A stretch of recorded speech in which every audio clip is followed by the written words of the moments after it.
Is this prop firm on the verge of closing down? Just when you thought all of the craziness in the prop firm world that we saw in 2024, when dozens of prop firms went out of business, we're now seeing rumors circulate about another firm where, at the bare minimum, they are struggling with payouts and some drama. And worst scenario, they could be on the verge of shutting down. And so, in this video, we're going to break down everything that I'm seeing online. I don't have a dog in this fight, but I am obsessed with prop firms. I own my own prop firm, and I don't want traders to be impacted by this. And also, I think there's many takeaways that we can take from what is going on, just like we did in 2024 with all the firms that closed down. So the firm in question is Pip Farm, and this is how I first found out about what's going on here. It was a post by Prop Firm Match, and they said, "We are aware of the concerns circulating about Pip Farm and want to assure community that we're listening and taking the matter seriously. We've reached out directly to the Pip Farm team, including James Glide, the CEO, to request clarity on the claims and any supporting evidence or documentation.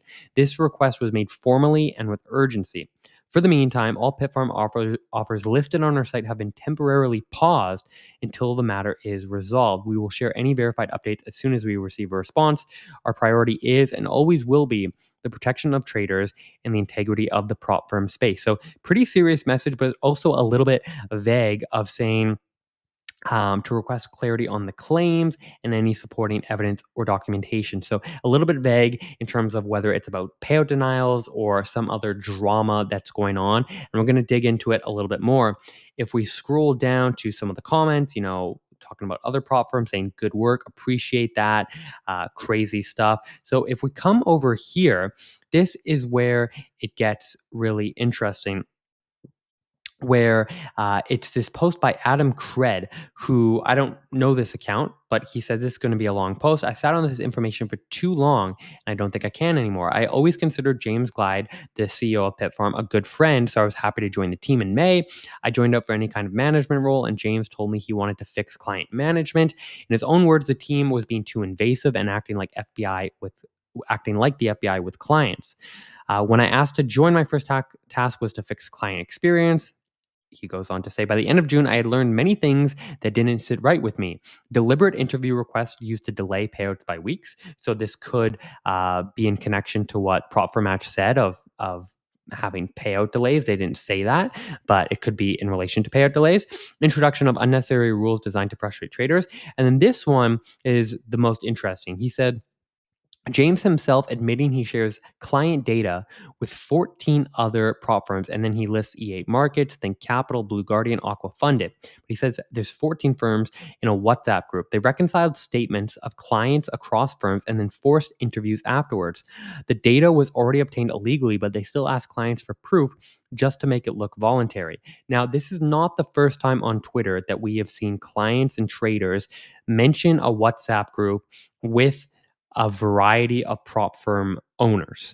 This is not the first time. Now, of course, none of this is substantiated. None of this is proven. It's obviously, everyone is innocent until proven guilty.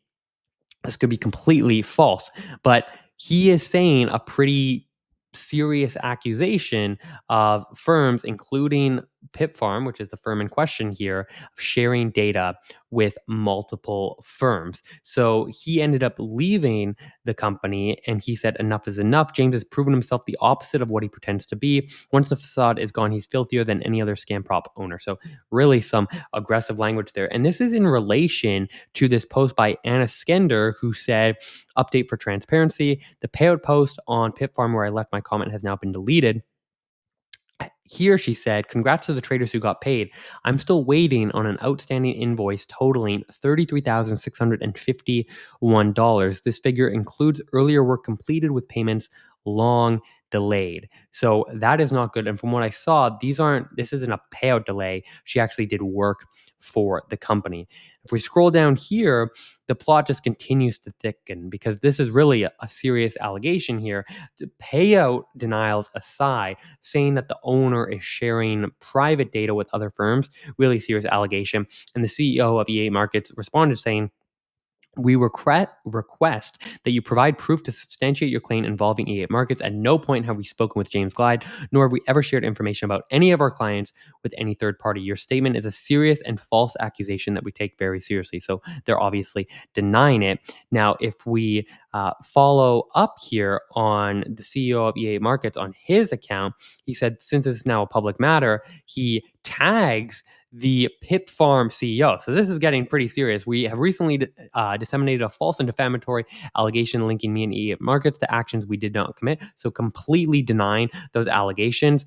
He's demanding that he removes any and all public post messages or communications containing these false allegations, retract the statement, issue a public statement clearing both himself and E8 Markets, provide written confirmation, and if you don't comply within 48 hours of receipt, they'll have no choice but to pursue all available legal remedies to protect our reputation, including but not limited to claims for defamation, injunctive relief, and recovery of damages and costs. This is crazy because this is all public. This is literally on Twitter, and you have a prop firm CEO threatening legal action. You have a former employee saying that a prop firm owner is sharing private data. It's just absolutely wild. Within an hour, though, if we now jump over to James Glide, the CEO of Pit Farm, he then reposts the Adam post that we mentioned. And he said, for the record, much of the content in this tweet from Adam is a combination of speculation, imagination, and misinformation. But specifically, and per the request of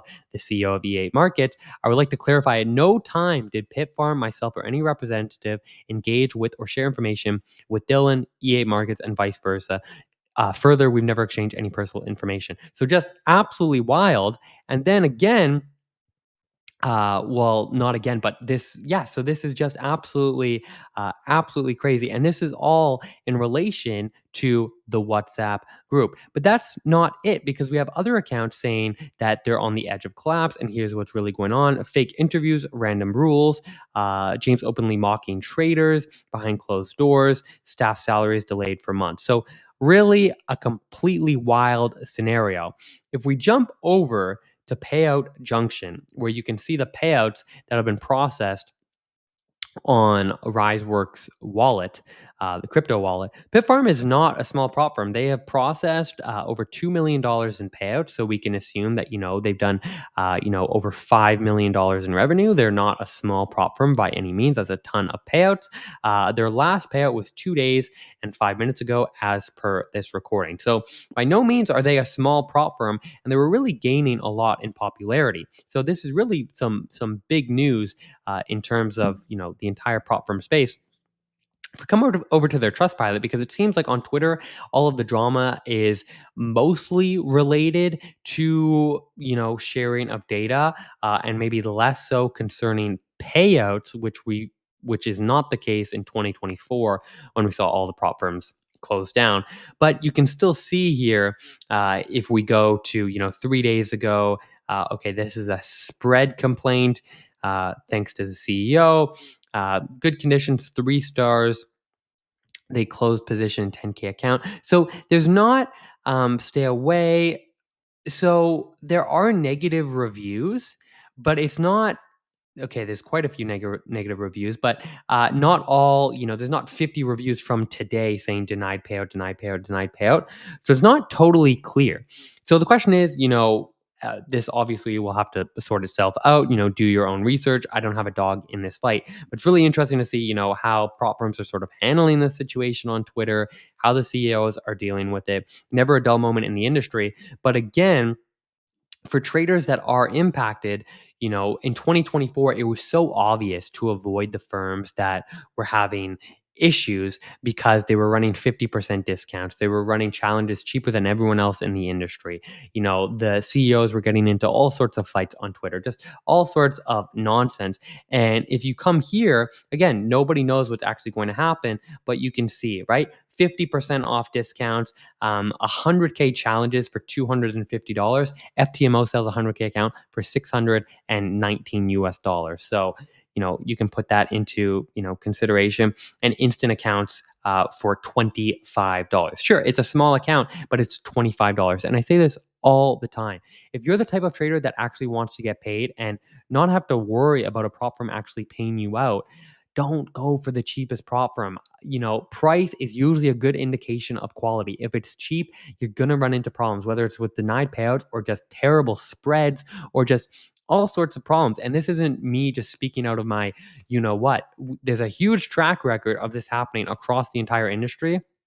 And once again, traders are being impacted by it. Traders are using their hard earned money on firms that are having issues. And so I hope this gets rectified. I hope traders don't get impacted beyond what has already happened. I've always said that competition makes the industry as a whole better, but this is what is going on. And this is what Twitter blew up with yesterday. So let me know in the comment section what you think about the situation. I'll see you in the next one. Peace.